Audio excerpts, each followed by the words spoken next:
ಗಟ್ಟಿ ಮುಗ್ಸೋ ಹೊತ್ತಿಗೆ ಬೆಳಕಾದೋಯ್ತಲ್ಲ, ಎಲ್ಲ ಮಾಯವಾಯ್ತಲ್ಲ. ಹಣೆ ಮೇಲ್ ಬರ್ತಂತದರು ನೋಡ್ಕೊತೀನಿ ಕನ್ನಡಿ ಕೊಟ್ರು, ಹಣೆ ಮೇಲ್ ಬರ್ತಂತದರು ನೋಡ್ಕೊತೀನಿ ಕನ್ನಡಿ ಕೊಟ್ರು. ಈ ಜಾಗದಲ್ಲಿ ನಿಮ್ಮ ಸಂಬಂಧಿಕರು ಬಂಧುಗಳು ಯಾರಾದರೂ ಇದ್ದಿದ್ರೆ ನಿಮ್ಮ ಮನ್ಸಿಗೆ ನೋವಾಗ್ತಿತ್ತು ಅಲ್ಲ? ಯಾರೋ ಯಾರೋ ಗೀಚಿ ಹೋದ,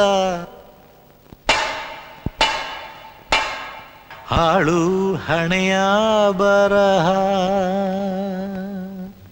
ಮಲಗ್ಲೂ ಇಲ್ಲ, ಕೂತ್ಲೂ ಇಲ್ಲ, ಆ ಕಾರಿಂದ ದುಂಕಕ್ಕೆ ಹೋಗ್ತಾನೆ. ನೀವು ಮಾಡೋ ಸೇವೆಯಿಂದಾನೆ ನಾವು ನೋಡಿದೀವಿ ಎಷ್ಟೋ ಇದಕ್ಕಿಂತ ಕೇವಲವಾದವ್ರನ್ನು ಕೂಡ ನೀವು ಕೈಯಿಂದ ಮುಟ್ಟಿ ಸ್ವಸ್ಥಪಡಿಸಿ ನೀವು ತಗೊಂಡ್ಬಂದಿದ್ದೀರಾ.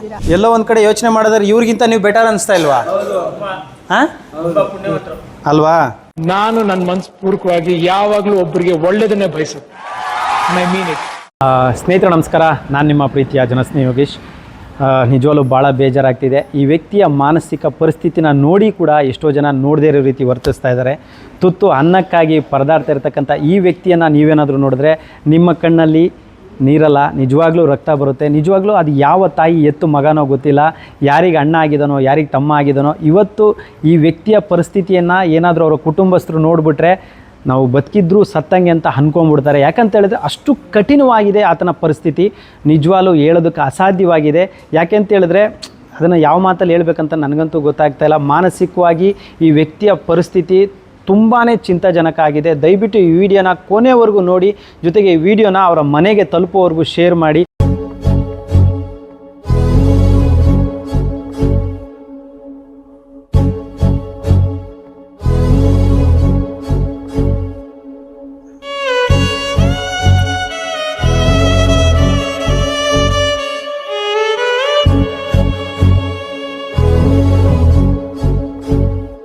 ಸ್ನೇಹಿತರೆ ನಮಸ್ಕಾರ, ಮಂಜುನಾಥ್ ಅಂತ ಹೇಳಿ KR Bros ಅಂತಂದ.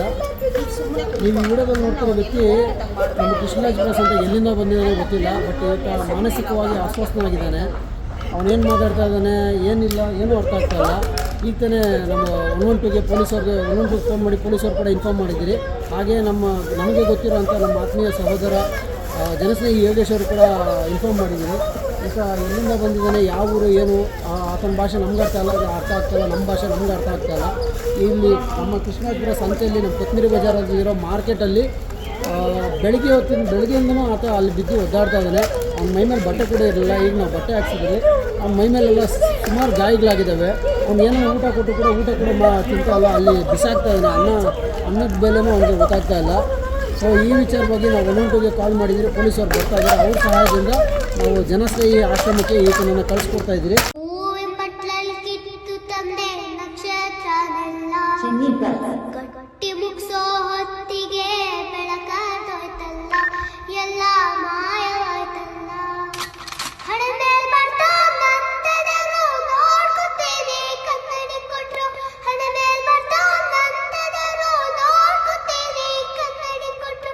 ಈ ಜಾಗದಲ್ಲಿ ನಿಮ್ಮ ಸಂಬಂಧಿಕರು ಬಂಧುಗಳು ಯಾರಾದರೂ ಇದ್ದಿದ್ರೆ ನಿಮ್ಮ ಮನ್ಸಿಗೆ ನೋವಾಗ್ತಿತ್ತು ಅಲ್ಲ, ಬೇಜಾರಾಗ್ತಿತ್ತು, ಖಂಡಿತ ಆಗ್ತಿತ್ತಲ್ಲ. ಸೊ ಹಾಗಾಗಿ ಇವರನ್ನೂ ಕೂಡ ನಿಮ್ಮ ಸಂಬಂಧಿಕನೋ ಬಂಧುನೋ ಬಳಗನೋ ಸ್ನೇಹಿತನೋ ಅಂದ್ಕೊಂಡು ಈ ವಿಡಿಯೋನ ಶೇರ್ ಮಾಡಿ. ಎಷ್ಟೋ ಜನ ನೋಡಿ ಕೂಡ ನೋಡ್ದಲೇ ಇರೋ ರೀತಿಯಲ್ಲಿ ವರ್ತಿಸಿದ್ರು ಕೂಡ ಅವ್ರ ಪಾಲ್ಗೆ ಒಬ್ಬರು ದೇವರಾಗಿ ಬಂದಿದ್ದಾರೆ, ಅವರನ್ನು ಕಾಪಾಡಿದ್ದಾರೆ. KR ಪುರಂನ ಸಂತೆ ಮಕ್ಕಳಲ್ಲಿ ಇವರು ನಿಜವಾಗ್ಲೂ ದೇವ್ರ ಸ್ವರೂಪ ಅಂತ ನಾನು ಹೇಳೋಕ್ಕೆ ಇಷ್ಟಪಡ್ತೀನಿ. ಅವರನ್ನು ರಕ್ಷಣೆ ಮಾಡಿ ಜನಸ್ನೇಹಿ ಆಶ್ರಮದವರೆಗೂ ಕರ್ಕೊಂಡು ಬಂದಿದ್ದಾರೆ. ಕಂಪ್ಲೀಟಾಗಿ ಈ ವಿಡಿಯೋನ ಕೊನೆವರೆಗೂ ನೋಡಿ. ಆ ಥರ ಯಾರಿಗೂ ಈ ಪರಿಸ್ಥಿತಿ ಬರಬಾರ್ದು ಅನ್ನೋದು ಮೂಲ ಉದ್ದೇಶ ಆಗಿರುತ್ತೆ ಅಲ್ವಾಣ? ಸೊ ಇವಾಗ ಅವ್ರನ್ನ ಕರ್ಕೊಂಬರೋಣ.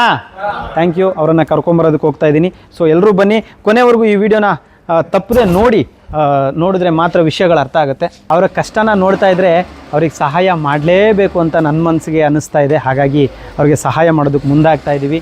ಈ ಒಂದು ಅದ್ಭುತವಾದಂಥ ಕಾರ್ಯನ ನಮ್ಮ KR ಪುರಂನ ಸಂತೆ ಮಕ್ಕಳು, ಅದರಲ್ಲೂ ದೇವರ ಮಗ ಅಂತಲೇ ಅವ್ರನ್ನ ಕರೆಯೋಕ್ಕೆ ನಾನು ಇಷ್ಟಪಡ್ತೀನಿ. ಸೊ ಅವ್ರ ಕೈಯಿಂದ ಆಗ್ತಿರೋದು ಭಾಳ ಸಂತೋಷದ ವಿಷಯ.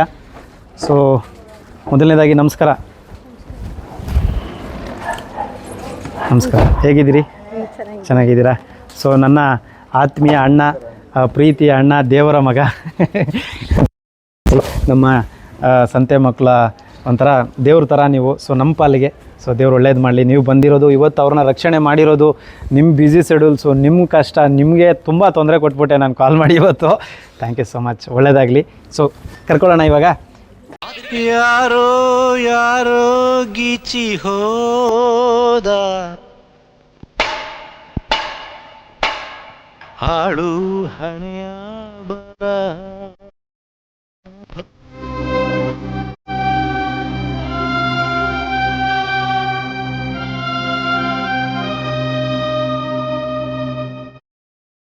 ಜನನ ಇಷ್ಟು ಜನನ ನೀನ್ ಕಾಪಾಡ್ಕೊ ಬರ್ತಾ ಇದೆ ಅಂದ್ರೆ ಸತ್ಯಾಗ್ಲೂ ತುಂಬಾ ಖುಷಿ ಆಗುತ್ತೆ ನನಗೆ. ಎಷ್ಟು ಹೋಗ್ಬಿಡ್ತಾನೇನೋ ಇವನು, ಟ್ರಾಫಿಕಲ್ಲಿ ಬಿದ್ದೋಗ್ಬಿಡ್ತಾನೇನೋ ಅಂತ ಅಷ್ಟು ಭಯ ಬಿದ್ಬಿಟ್ಟೆ ನಾನು.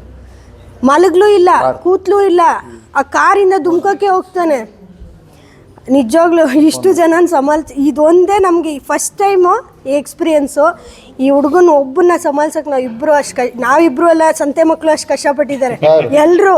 ಹೇಳ್ಬೇಕಂದ್ರೆ ಯಾವ ದೌರ್ಪಣ್ಯ ಗೊತ್ತಿಲ್ಲ ನನಗೆ. ನಾನು ಒಬ್ರಿಗೆ ಹೇಳ್ದೆ 10 ಜನ ಕಾಯ್ತಿರೋ, ಬಟ್ ಅವ್ರಿಗೆಲ್ಲ ಟ್ಯಾಂಕ್ಸ್ ಹೇಳ್ತೀನಿ.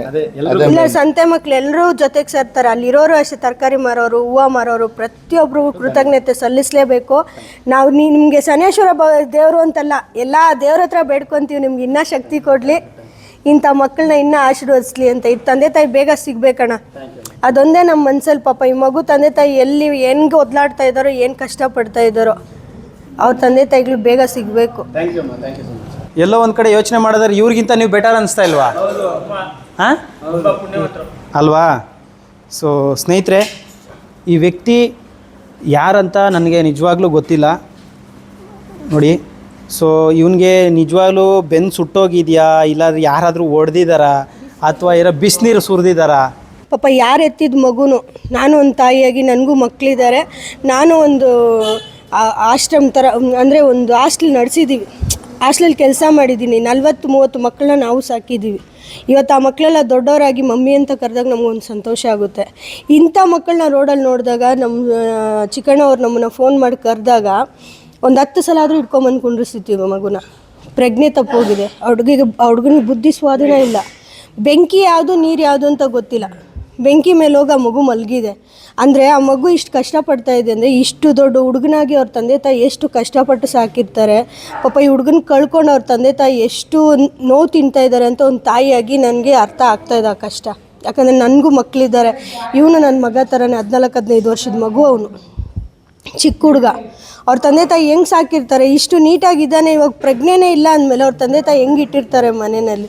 ಒಂದು ತಾಯಿಯಾಗಿ ನಮ್ಮ ಕಳ್ಳು ಚುರುಕು ಅನ್ನುತ್ತೆ, ಈ ಥರ ಮಕ್ಕಳನ್ನ ರೋಡಲ್ಲಿ ಬಿಟ್ಬಿಟ್ರಲ್ಲ ಅಂತ. ಬೆಳಗ್ಗೆಯಿಂದ ಅವರು ಅಷ್ಟೇ, ನಾವು ಅಷ್ಟೇ, ಒಂದು 10 ಸಲ ಆದರೂ ಓಡೋಗ್ತಾನೆ. ಹಿಡ್ಕೊಂಡ್ಬಂದು ಕುಂಡ್ರಿಸ್ಕೊಂಡು ಪೊಲೀಸರ ಹತ್ರ ಹೋಗಿ ಪರ್ಮಿಷನ್ ಲೆಟ್ರ್ ತೊಗೊಂಡು ಬಂದು ನಿಮ್ಮ ಹತ್ರ ಇಲ್ಲಿ ಕರ್ಕೊಂಬಂದುಬಿಟ್ರೆ ಅವ್ನಿಗೊಂದು ಒಳ್ಳೆ ಊಟ, ಒಳ್ಳೆ ಆರೋಗ್ಯ. ಇವಾಗ ಮೈಯೆಲ್ಲ ಇಷ್ಟು ಸುಟ್ಕೊಂಡಿರೋದು ನಿಮ್ಮ ಹತ್ರ ಮಾತ್ರನೇ ಸಾಧ್ಯ.